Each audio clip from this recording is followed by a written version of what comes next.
All right, guys, welcome back to the Little Real Estate Podcast. This is episode 6, and we've got the best guest that we've had so far.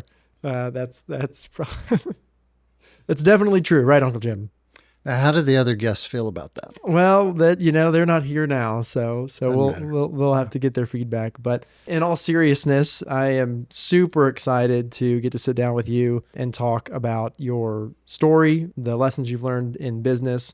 This is the Little Real Estate Podcast. Today, we're going to make it the Little Entrepreneurship Podcast and talk about that. But before we jump in, I'm going to do a quick bio for Jim. You might have heard me say Uncle Jim earlier. There's a whole story there that we'll have to put on the shelf for now, but we'll go ahead and jump in. So Jim was born in West Texas. From there, spent some time at Texas A&M University where he was in the Corps Cadets, which is the reason that I was in the Corps Cadets. For those of you who are Aggies, you'll see a pair of riding boots behind me. But really, this being a business podcast, the career that you have had and the career that you're still having is worth talking about. I think there's a lot of lessons there. So for those of you that don't know Jim Whiddon, glad that you're getting to know him. But to give you a little bit of a background, he started JWA Financial Group in 1986. That was a financial advisory firm started in Dallas, Texas. Over the course of nearly 3 decades, Jim led the company as CEO, growing it into one of the most respected firms in our marketplace for financial and wealth management. So in 2013, JWA was acquired in a merger, and that kind of started a new chapter. Some of the cool things about Jim is that he has been featured or quoted in more than 350 national media outlets. So I've spent some time creating media like this, so it's an honor to get to have you join, including some of those include Fortune Magazine, The Wall Street Journal, CNBC. At one point, you had a radio show with Fox. Is that correct? I did, yeah. And then the last thing, and we'll touch on this in a little bit, but also part of your career has been writing books. There's 6 of those now. 7's coming. That's right. Yeah. That's right. Okay. So some of those, notably, is The Old School Advantage. That's a book that I've benefited from.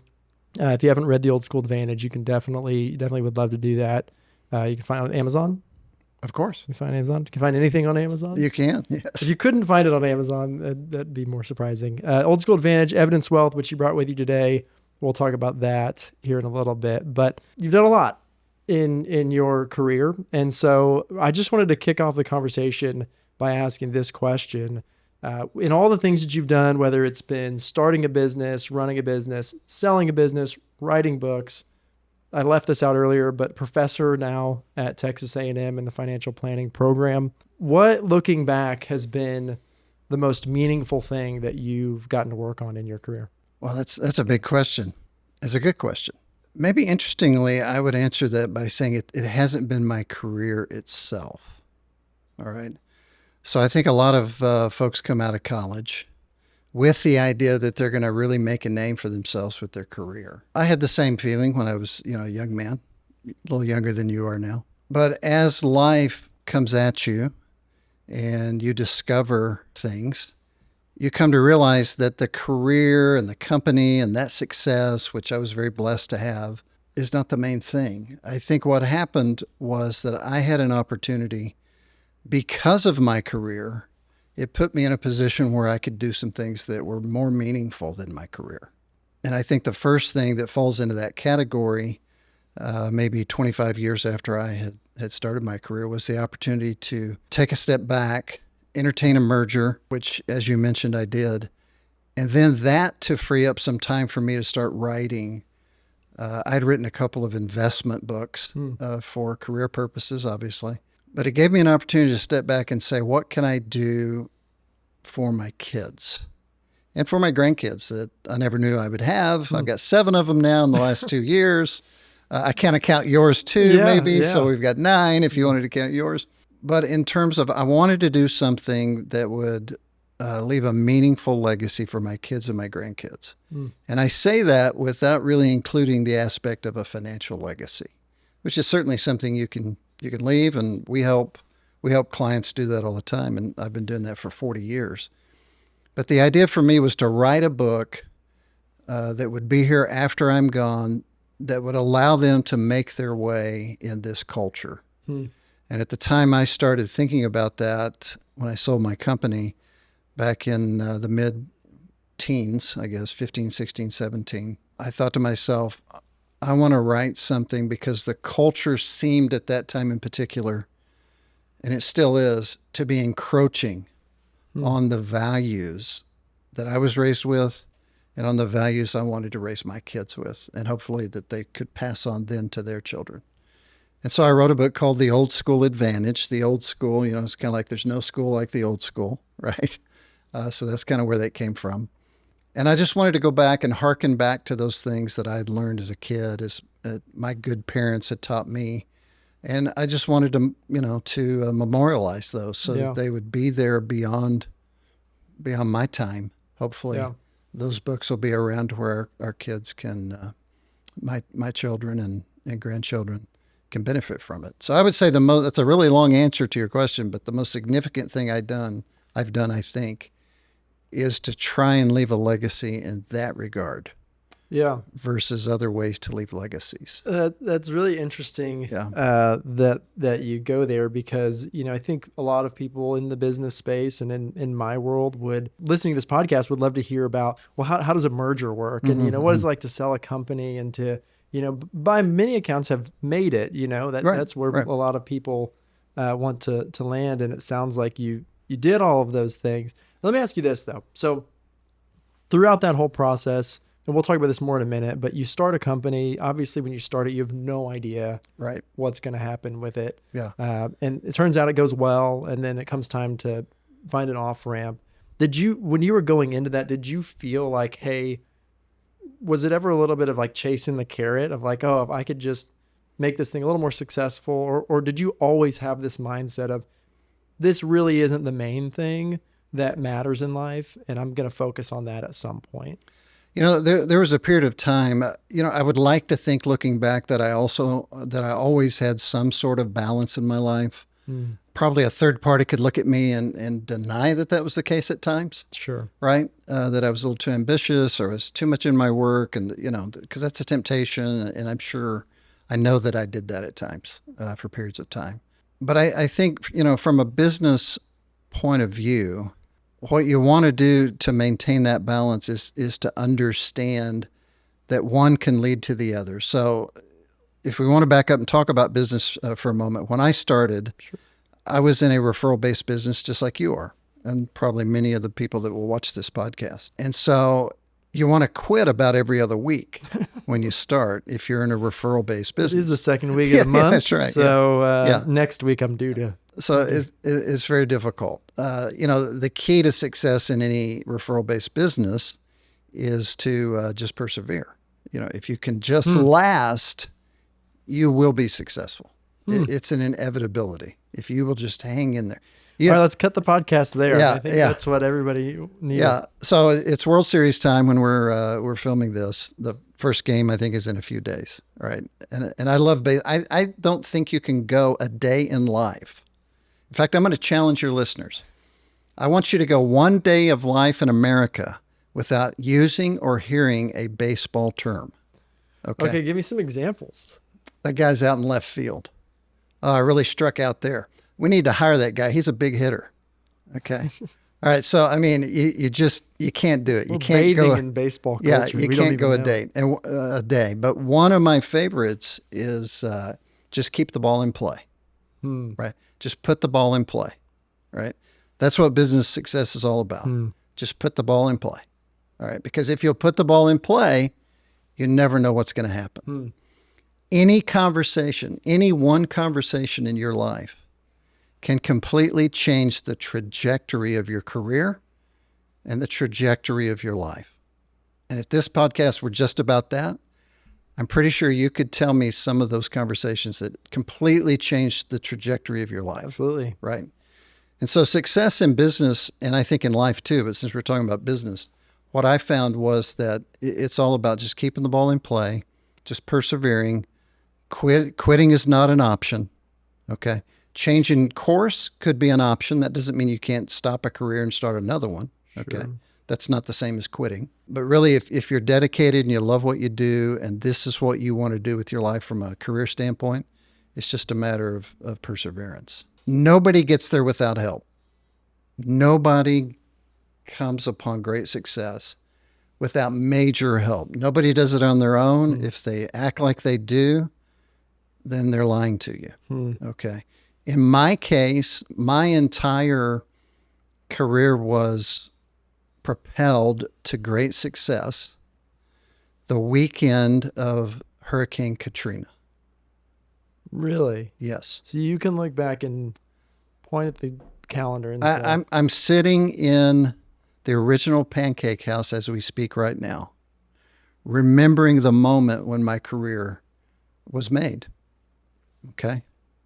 So here's what had happened. Yeah, unpack that. Here's what had happened. So I'd written a book called Wealth Without Worry, which I loved the alliteration. I thought it had to be a bestseller. Yeah. Right? Yeah. Was it? It wasn't a bestseller, but it did its job. It sold some books. It did. Yeah. So, but essentially it was a book on investing. It was a kind of a new way of investing in that time. This was in 2005. Many people that know about Katrina remember it was in 2005, but it was the last weekend of August. I think it struck on August 31st. Okay. A few weeks prior to that, a very well-known, now retired, I think he's still alive, I hope so, but his name was Scott Burns. He wrote an article about that book, Wealth Without Worry. He'd come to our office. He had his credentials on. We sat down with him for a couple of hours, my partner and I, who was the co-author. And he'd just ask us questions for 2 hours, and then he left, and we thought, well, that was interesting. Yeah. That was cool. Did he say we got interviewed for our book. Worked for, or was he like, hey, I'm with somebody, or? Well, the publisher had sent the book to various media personalities. Sure. Him being a business columnist was a natural, guy to send it to. Got it. And he read it, and he came and interviewed us, and then we just forgot about it. And then one day we were sitting in our staff meeting on Monday morning, and my receptionist came in and said, hey, the Dallas Morning News just called. They want a picture of you and Lance. We're like, why do they want a picture of us? Okay, send him my high school picture. That's the only one I have, actually.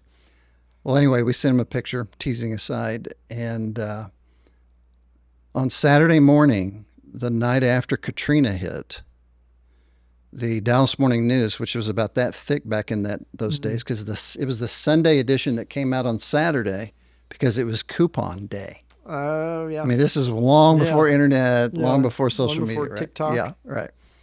Well, Katrina just happened. So what happened? Everybody that didn't take the paper at home, they ran out and got a paper because they wanted to see what was going on. I mean, you didn't go on the internet to see what was going on with Hurricane Katrina. You relied on 22-minute newscasts at 5:30 in the evening, and then the newspaper. Yeah. So everybody bought that paper. Just talk about the world changing. Oh, yeah. And on the front page of that edition of the business section was an article about me and my partner and our book. And it was an article, I don't need to tell you the first line. I can't even remember it exactly. But Jake, it was like we wrote the article about our own book, right? It was so positive. It was that positive. Yes. And on Monday morning, so serendipitous. Yeah, the next Monday morning we had 650 phone calls. Wow. On Monday morning, people wanting to invest in our because of that article. Give me a benchmark. I mean, how on a typical Monday morning would you get any calls? No. My wife might call and tell me I forgot to take out the trash. Yeah. Okay. Yeah. But other than that, I mean, it's Monday. Yeah. Everybody's doing their Monday thing. Nobody does business at first thing Monday morning. Yeah. And that's crazy. So, and the rest is history. Yeah. I mean, my firm was made within 18 months. So before that, things were, well, how were things before that? They were good? They were good. Yeah. We were consistently growing, and without that, rocket launch. Yeah. It would have probably taken another 3 to 5 years and we would have been in the same place. But what that did was accelerated, and it created options for business opportunities that wouldn't have been there, had that not happened. So, again, it wasn't a bestseller. It wasn't the greatest book ever. but it was good enough, right? Yeah. It was good enough. And but that happened. I mean, if you see somebody successful, that's what's happened. Somebody has helped them along the way take a quantum leap from where they were to where, they were able to get. Yeah. And so when I wrote The Old School Advantage, and then later on, I put it in a novel form called The Mentor, which you're familiar with. That's my attempt. And then teaching at A&M, my beloved alma mater, that's my attempt to be maybe that conversation that can launch some people to great success. But the idea behind success in my mind is to create the options that allow you to do greater things, right? So I couldn't have paused to write, without that success that somebody else really gave me as a gift.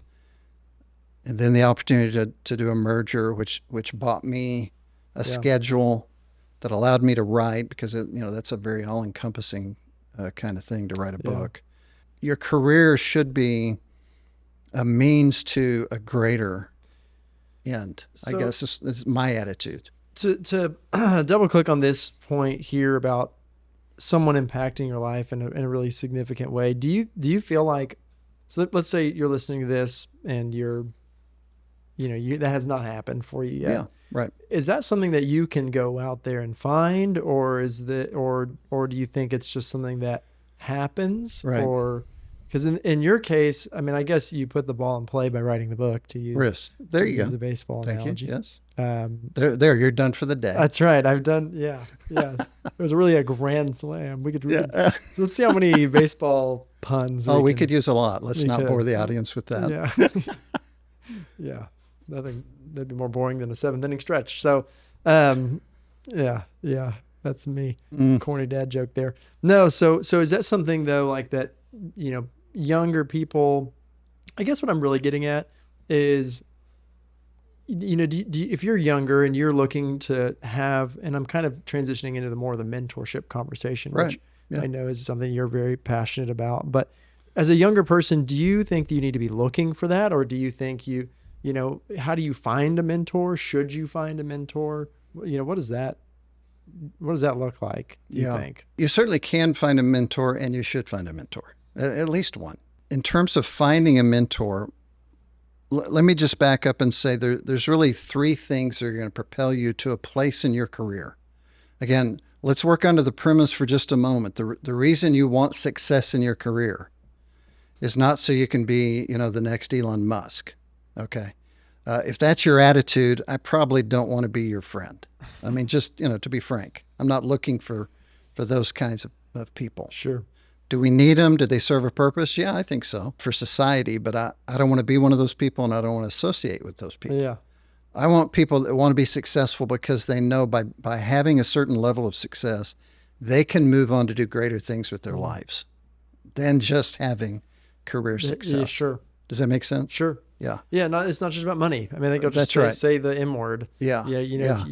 If you're just piling it up to pile it up. Yeah. Right. What's the purpose behind that? Exactly. I mean, money it's a test. It can be seen as a test and a testimony, right? You're tested when you're blessed with money. You're going to be tested by that. Okay. It's one of the, money ruins more lives than almost anything else.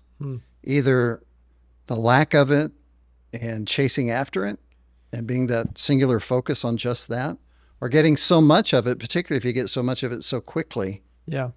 It can really ruin you. It can ruin relationships, that kind of thing. Did you ever have that happen? I mean, you had 650 people call you on a Monday. Right. Surely a lot of these people did you ever have anybody that you watched crumble because they were? Oh, absolutely. From a financial advisor perspective? I've had some partial crumbles myself from financial success. Yeah. It's very dangerous. In fact, I tell my kids, and I hope they'll tell their kids, you heard this before, beware of fame and fortune, because those 2 things are perhaps the most dangerous things in life. You say that so casually, but in the world today, here's what I think is crazy. 20 years ago, Mm-hmm. I think everybody had, and I'm talking to our producer here now too, because I just feel like I've always got to talk to you. Then don't cut that out. It needs to stay in. I always want people to know we've got Mr. Producer here. 20 years ago, I think everybody kind of I feel like everybody operated under that assumption. Like, hey, life is not all about just Right. getting rich and famous. Yeah. Obviously, some people and maybe even deep down still had that, but it felt like the culture maybe 20 years ago was Yeah. less driven by that. And maybe it's with the advent of social media Yeah. and probably the advent of social media. It feels like that is like, there's a popular rap song that's titled "Get Rich or Die Trying," and I feel like that kind of encompasses. That's one of my favorites, actually. Something tells me you've never listened to a rap song. You're probably well informed. Yes. So I feel like that's a little bit of our day, though, with the influencer thing. If you can just get as many clicks as you possibly Right, can and promote right. yourself, you can Yeah. have money. And Yeah. I've heard it said that the rich are infinitely better off than the poor because at least they know that money doesn't Yeah. satisfy. Yeah. What you're saying right now feels countercultural. Like it Yeah. almost feels like, oh, you need to whisper that Yeah. because everybody else Right. would disagree with that. Yeah. So anyway, I just thought that was kind of an interesting thing. Yeah. Well, it is countercultural, but I mean, on the other hand, the majority usually is wrong. Right now in America, we live in a democratic republic, not a democracy. So don't get me started on that. Yeah. Okay. But it's a representative republic. So the majority seems to be always right. That's how we determine who's going to be our leaders. So if you got the most votes, you must be right. Okay. But that's not what the Greek thinkers didn't think that, right? Even Jesus himself says the road to ruin is wide Yeah. and the road to salvation is very narrow. Yeah. Okay. So this is a life concept that is largely ignored and maybe never more than in the area of money. Going back just half a step, Sure. I didn't get a chance to answer the question about what about these young guys, like you. Yeah. Yeah. Sorry, I derailed us. That are trying to get to that point where somebody can make a difference in their life with one conversation, right? It hadn't happened yet. Okay. Let's see. I was 45 when that happened. Okay. But you're a long way from 45. That seems Yeah. like a long way off, doesn't it? For your ship to 16 come in? years. Yeah. Okay. Yeah. Oh, yeah. All right. Well, so I was 45 when that happened. Well, I mean, there's three characteristics or things you need to do to be successful. Okay. And they're general things. They're not, not going to get specific, but they should be very helpful. Number one, you need to become a great communicator. All right. You need to constantly be improving your ability to communicate ideas. All right. So think about anybody we consider successful. Let's just think of it in business for the moment. What do they have the ability to do? Okay. If you can communicate, you can rise as high in a company as you want to. All right. If you want to go the company, work for a large company. Right? Yeah. Okay. If you're in a referral-based business, if you can communicate, all right, and you can create a trust level, I call it increasing speed to trust when I'm talking to my students at A&M, or as a younger person, young man or lady, if you can come across as wise beyond your years, then that's going to lead to earlier success. Okay. Now, how do you do that? Well, again, you become a great communicator. In my world, I teach a course at A&M called the 12 Keys to Professional Success. All right. Those 12 keys are contained in the book I mentioned that I wrote called The Mentor. All right. But those 12 keys are all about interpersonal communication. All right.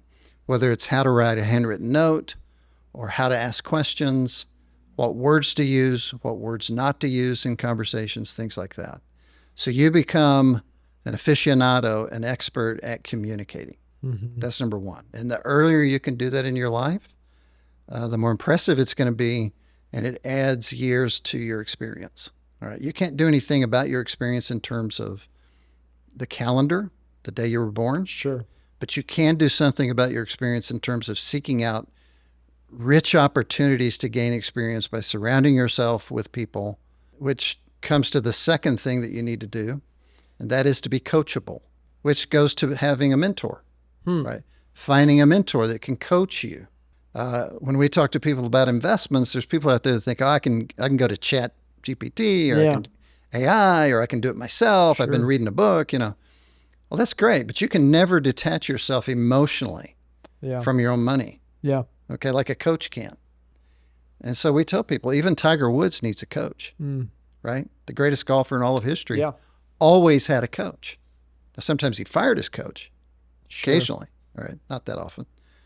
But even the greatest know they need a coach because they need that outside view that, you know, that can guide them.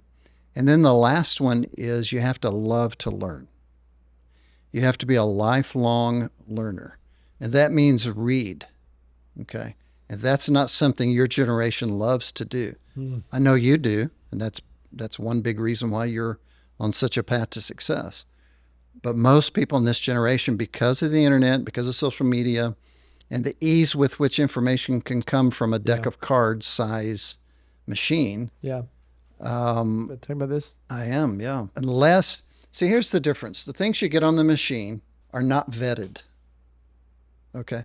You mentioned I've been in 350 publications. Mm-hmm. Well, a lot of those were either interviews like this, or I wrote an article for a magazine, or what I was quoted somewhere. Sure. Okay. All right. Well, that didn't take a whole lot of preparation. Okay. In other words, I can write an article tonight that they could publish somewhere tomorrow. Yeah. Okay. Sure. All right. When someone writes a book, I've written 6, I'm writing a 7th. Yeah. It is a torturous affair. It is a heavy lift, and you, in the middle of it, you always wonder, why in the world am I doing this? And then you I've always do it. wondered, Yeah. I've always wondered. Well, the thing about writing books is it's fun to have written a book. Yeah, I bet. It's not fun to write a book. It's fun to think about. I always think I've started probably 3 books. Yeah. And by started, I mean opened the Google Doc. And it always, I start so profound too. Yeah, I'm like, yeah. these are the things in which a younger man must know. And then then I don't know. I don't know what the young Yeah, man you'll should write a know. book. You'll write a So, book. You'll write more than one. I'm confident. I hope so. But That's got to be a pretty cool feeling. Sorry to it is. Yeah, it is. to do It's the a very Trump cool feeling. weave here, but But the point is, in writing those books, like I'm writing a book right now. All right, I've written 750,000 words. Okay, with no Chat GPT, which was your biography. that's by the way. correct. Oh well, that's interesting. So to put that in some perspective, all of my books have been less than 100,000 words. So a typical 250-page book would be Well, here's an example. We want yeah, to show. yeah, that's 84,000. Yeah. Okay, Oh, it 84,000 was. words. Okay. All right. I've written 750,000. And so my challenge is to get those 750,000 words down under 120,000 or so. So people will pick it up and read it because they're not going to read 750. Sure. Okay. But the process of taking that kind of volume of what you've written and bringing it down to something that's succinct, to the point, and readable, that's really very difficult. And so my point is that if you're a reader, you're reading works that have gone through that vetting and research and condensation process, right? And it's going to be in a book forever, right? Whereas if you post something, like I put things on X, okay, it's 200 words, it's going to be there forever, but nobody's going to go back and read that. Yeah. Whereas if you've got a book on your shelf, Yeah. it's got to be accurate, it's got to be meaningful. Yeah. And so if you're reading books versus only getting all your information from those sources that are very short term and they're not vetted, Yep. it makes a huge difference in who you become and what you know. So I'm gonna go. This is gonna get a little philosophical for a minute. And Okay. we can come back to business, but I was thinking about this, and I'm not trying to pick on my amazing wife here, but she loves TikTok because on TikTok it's very short form.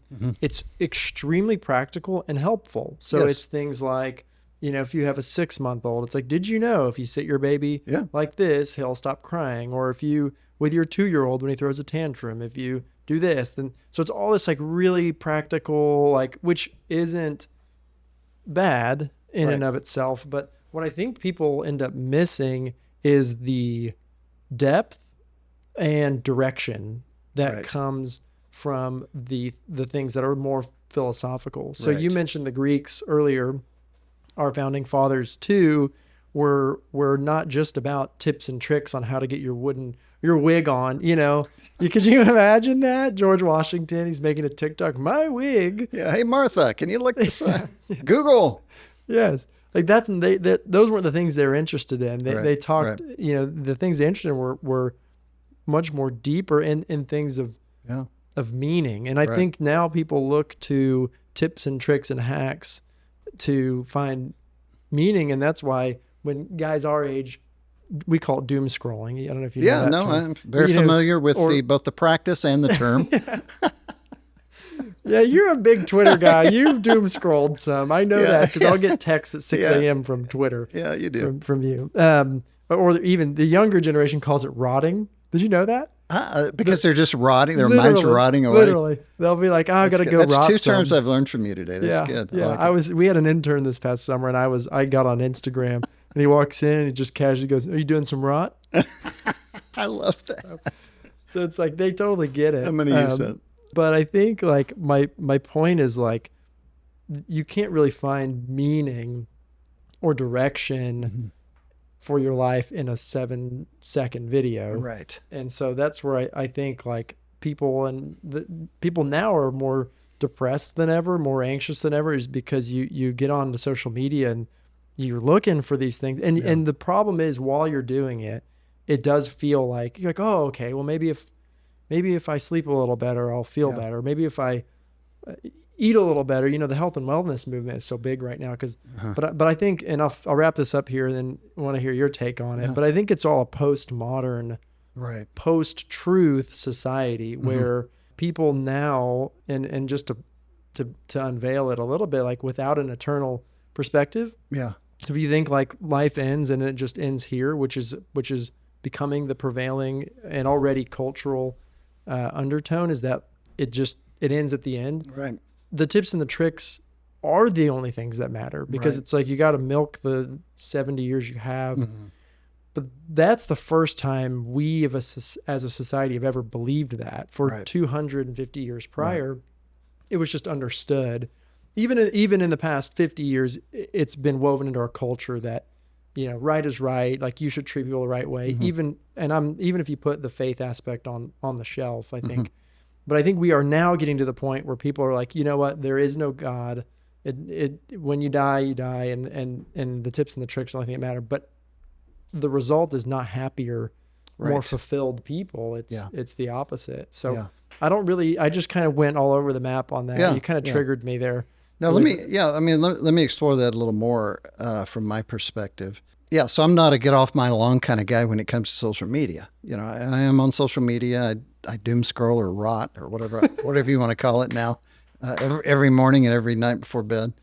But I'm looking for things that are meaningful, and I totally get the short form thing. It's valuable. I use it all the time. Yeah. Okay. So I'm not saying don't do that and do this. I'm saying it's fine to do that, but don't forget what's even more important, and that is going, as you call it, going deeper. Because think of it this way in a more scientific, and there's scientific research behind this. I talk about this in the Old School Advantage. So essentially, when you depend on information to remain in your phone, okay? So in other words, you have this attitude, you know what? I don't really need to remember anything because anything I need to know, I can just go to chat or Google or where, just like you do with my bio, right? Okay, fine. That's true. You essentially have a repository of everything you ever thought of up to this point in history to a large degree. I mean, people could argue that, right? But here's the difference.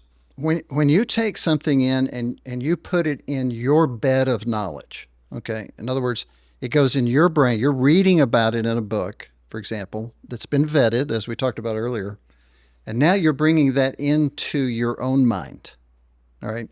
Research is voluminous or volume, a lot of volume. I don't know what the word voluminous.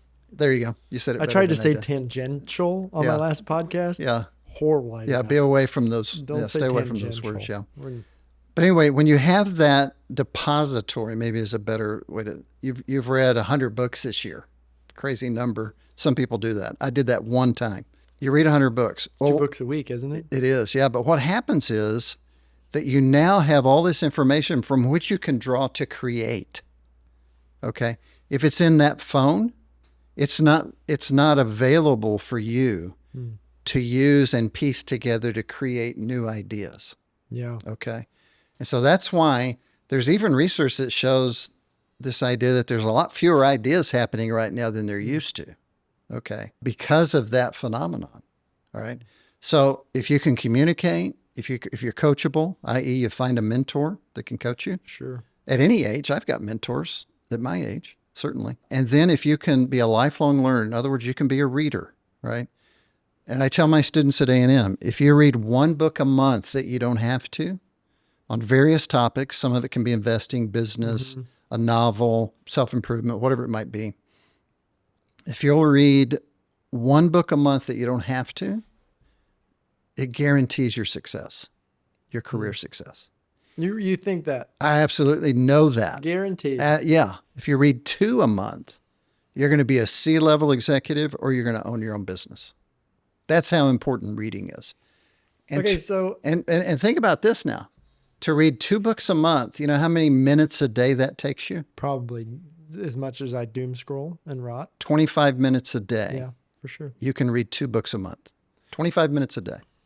Yeah, that's all. That's it. I feel like I feel like I'm trying to like come up with a good analogy for comparing the short form and the long form, because I agree like that there are helpful tips and tricks. We can get my kiddo to bed quicker than ever because of TikTok. So that's great, and probably That's right. It's not because of the lullabies you're finding there. It's something else. Yeah. Yes, exactly. But it's almost like, it's almost like, I don't know, the analogy of steaks and hamburgers is coming to mind. I don't think that's really going to do it justice. But like for the long haul, watching short form content usually is not going to, especially if it's just entertainment, especially because you're using it for education. Right. 99% of people are using it to watch other people dance. Right.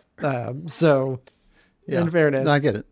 but I do think what you're talking about, the longer form content, there's my mentor who's sitting across from me once told me you'll be the same person in 5 years, except for the people you meet and the books you read. That's correct. Yeah. And that's, I think, honestly, if we were to sum up our conversation so far, I think that's kind of the essence of it. Is life is altered dramatically by the people you meet, i.e. the Dallas Morning News reporter. Right. I talk about this all the time. I attribute, and I wouldn't even say that I've been successful, but if I've had any success, I attribute more than half of it to you, honestly. And I don't know if I've ever told you that. So we can cry together. Yeah. Do I have a Kleenex? Does the producer have it? Mr. Producer, cut this out. But I've thought about this many times. People probably call this the butterfly effect, but my grandfather needed a dentist.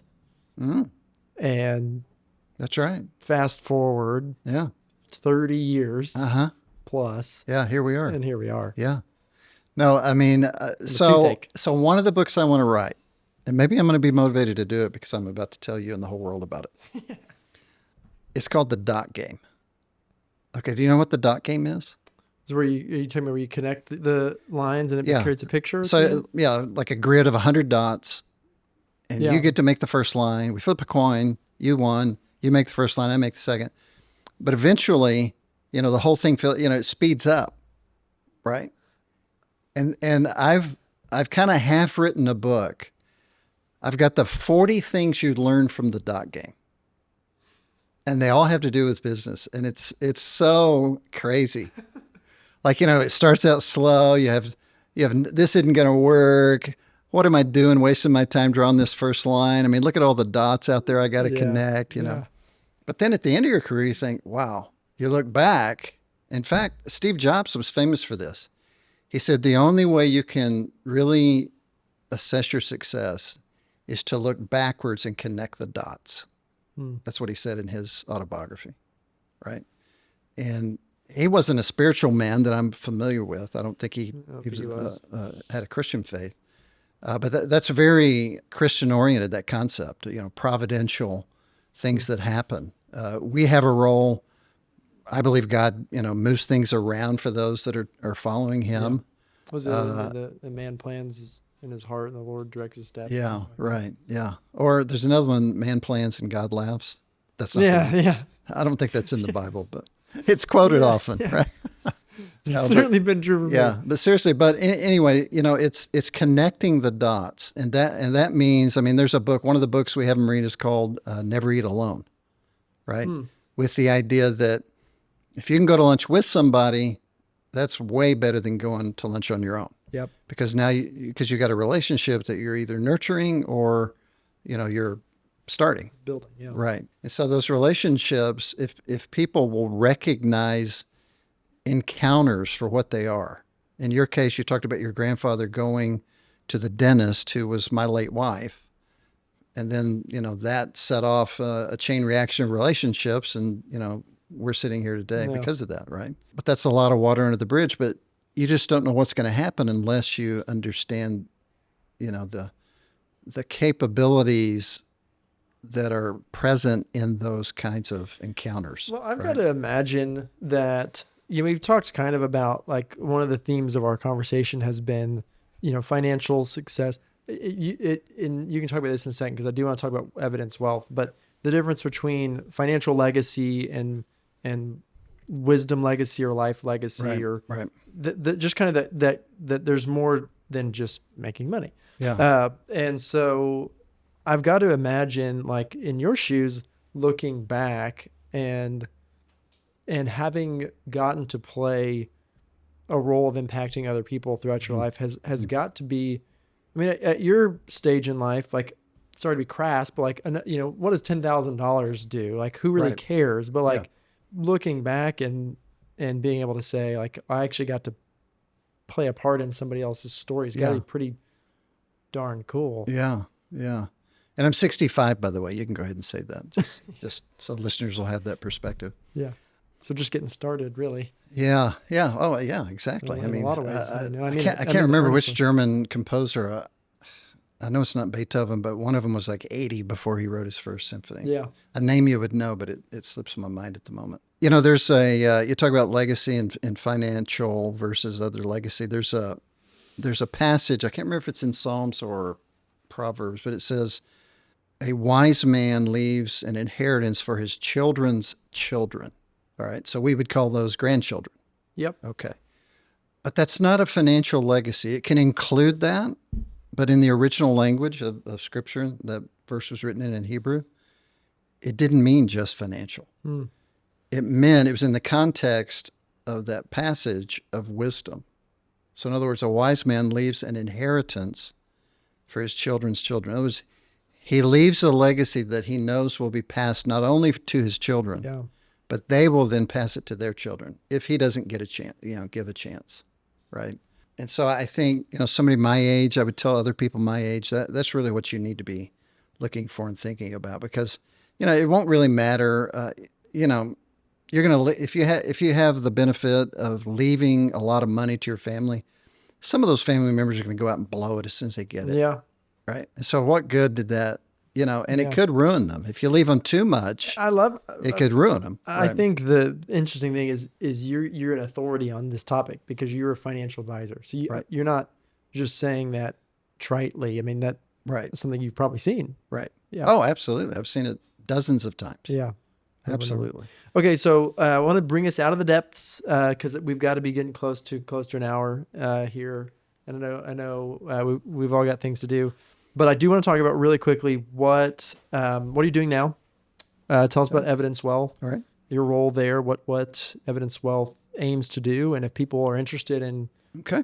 connecting with Evidence Wealth, Yeah, what does that I look appreciate like? it. Well, I'm still writing, as I mentioned. I'm still teaching at Texas A&M for at least this year. About 4 years ago, I was mentoring a young advisor while I was living in College Station, and it didn't take long for him to say, "Hey, why don't you come back in? Let's be partners. Let's start something new. You can still do it. And I'm like, no. I've climbed that mountain. I'm done. It was cold up there. I'm finished. Right. Well, he was very persistent, which is a success characteristic. Yeah. And about 2 years after he started trying to talk me into it, I succumbed, and we started Evidence Wealth, another firm, obviously a smaller firm than my other one because we just started it. And now we've since expanded that up into the Dallas area. And my oldest son, Jonathan, is working with me in that venture. And so it's very rewarding from the standpoint of being able to mentor him. I'm a competitor at heart. I love playing. I love coaching, but I love playing too. So now I'm back on the playing field, trying to put the ball back in play, so to speak. I knew you were about to say that, so I said it before you could. And evidence wealth is the thing that got me back into Matt, my partner. He said, hey, since you sold your firm, since you merged back in 2013, there's been a tremendous amount of technology that now allows us to do what we call faith-driven investing. And I said, tell me more about that. And he said, well, the computers can now filter what companies are doing with their own money in terms of causes they're supporting. And, we just have a lot more information to understand who the companies are from the standpoint of what they're trying to accomplish. Okay. So if you look at a company that does gambling or distributes pornography or, it's pretty easy to determine, I don't know if I want to invest in that company or not. They don't align with my values. Yeah. But now we can go much deeper. And so the opportunity to help people manage their money in a stewardship kind of form where they can filter out some of those negative values that they are not aligned with is a very valuable and a pretty popular opportunity for people of the Christian faith and other faiths as well, that have those moral issues with some of the things some companies do. So that was very interesting to me. We use an evidence-based approach. That's why we call the company Evidence Wealth.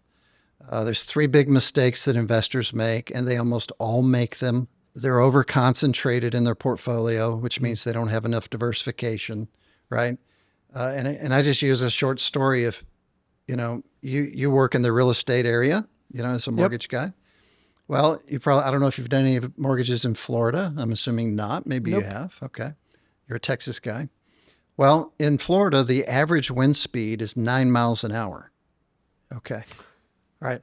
But you wouldn't build a house that could withstand only a 9-mile-per-hour wind, would you?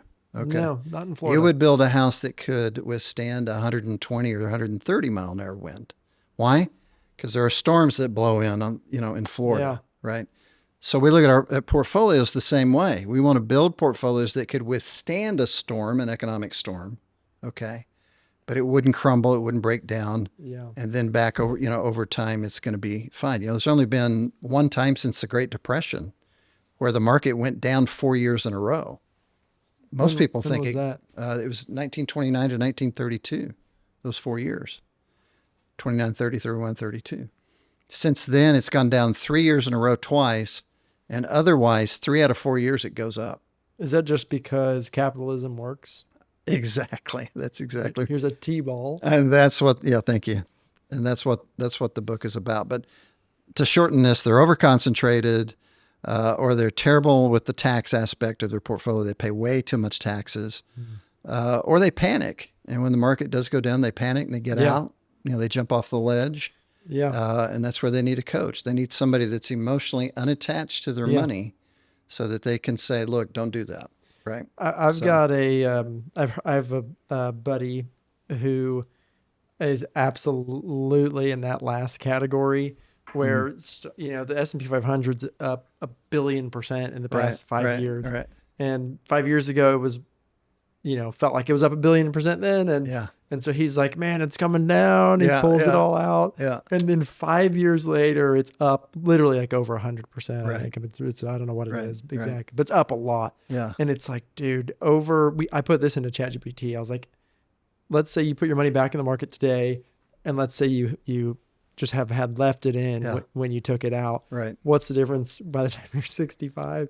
It was like $1.7 million or something, and he's just rolling like it's sickness. And it's just funny to it's so hard though, because I think humans, we have this fear-based mindset. Someone's it's as high as it's ever going to get. You think, well, I can't lose any. Yeah. And then you end up losing out on the. Yeah, I think there's a lot of counterintuitive thinking in a lot of areas of life. I think there's a lot in religion, in politics, but there is a ton of counterintuitive thinking in investing. Yeah. And because investing is evidence, I mean, you got facts, you've got data you can look at. There's no excuse, right? Unforced errors, there's no excuse for them if you just understand the data. And so what we try to do in our book, Evidence Wealth, is just put that data out there. Look at the evidence. Consider the evidence is kind of our mantra. Consider the evidence and decide for yourself, because you're a smart person. You don't need us to tell you what conclusion to draw. You can draw on yourself as long as you have the data and the evidence to look at. Yeah. Right. And I'll leave you with one fact that always perplexes people, but it's absolutely true. Most of the best days in the market occur when the market is falling. Okay. So that means that even if you time the market perfectly, because everybody's goal is, I'm going to get out when it stops dropping. Yep. And then I'm going to get in at the exact point when it starts going back up. Even if you could do that perfectly, which you can't. And, we always talk, we have a crystal ball in our foyer with a little sign that says out of order. Yeah. Right. It's never worked right. So we stopped using it many decades ago. All right. That's true for predicting mortgage rates as well. I completely I'm understand. going to need to get one of those. I get it. But anyway, so even if you predicted it just perfectly, you got it out at the right day, you got back in on the right day when it started back up, during that downturn, you missed half of the best days of the market. Okay. Because even though it drops, you'll see it comes back big one day and then it keeps dropping. Then it comes back big one day. Yeah. And So if you miss. Yeah. So you can't even win if you think you've won. Yeah. Right? Yeah. Yeah. That's why you have to keep the ball in play. Right? And that's a great way to You end don't the get out. podcast That's right it. there. That's it. Thank you so much. If somebody wants to get connected with you at Evidence Wealth, is there evidencewealth.com? Evidencewealth.com would be a place to go. You can click a button and get a copy, a PDF of the book, order the book on Amazon, or click on our schedule and Schedule time? show up with a big smile. We'll treat you to some fine coffee or beverage of your choice. Yep. That sounds great. Well, thank you so much for being on the podcast. I feel like we could have probably done this for 6 hours at any of those little points along the way. Right. But thanks for sharing your story and just a ton of wisdom. And it's always a pleasure. Yeah. Pleasure as well here. Thank you. Okay. Thanks for checking us out.